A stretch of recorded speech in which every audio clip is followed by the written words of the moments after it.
The tax cuts being pushed by the Republican Party in Washington, D.C. are only to benefit millionaires, billionaires, corporations, and inheritance babies in this country. Meanwhile, the bottom 99% likely over time are going to end up paying actually more in their taxes. So, a group of 400 millionaires and billionaires have actually banded together, sent a letter to Congress begging them to not cut their taxes. You heard that right, folks. Millionaires and billionaires in this country are actually telling Republicans in Congress to not give them a massive tax break. Do not screw over the rest of the country just to give millionaires and billionaires a little bit more money.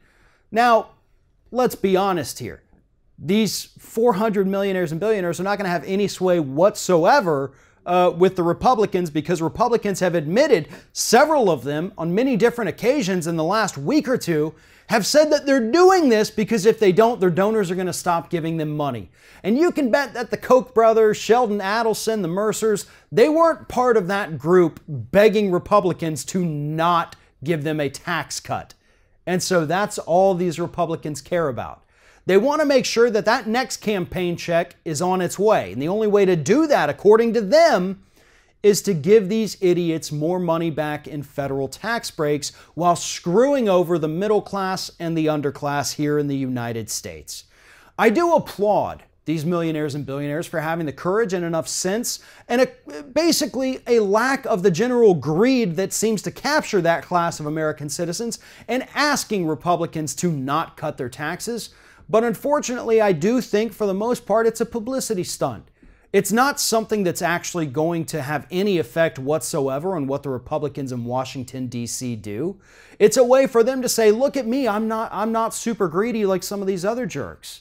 Well, you know what? If that's the case, how about you open up those checkbooks and you start supporting some progressive candidates in this country who want to raise your taxes?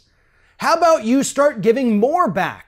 How about you open up charities that rehabilitate and house the homeless? How about you start spending money to rebuild infrastructure? Do something other than write a letter. Again, real happy that you did it. But at the same time, you're in a position to make real change in this country. And if you think sending a letter or making a phone call to Paul Ryan is going to change anything, then you've got another thing coming. You've got to get out there and enact this change yourself.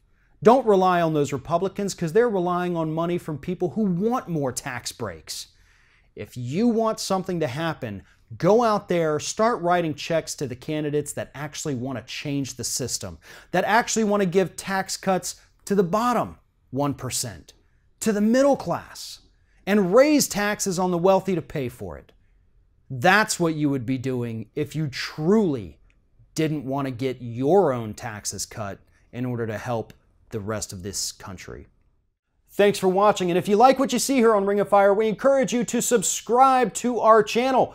You can see the little subscribe button down there, but if you're watching it on another device where you can't see it, go to youtube.com/TheRingOfFire, hit subscribe, be notified every time we get a new video.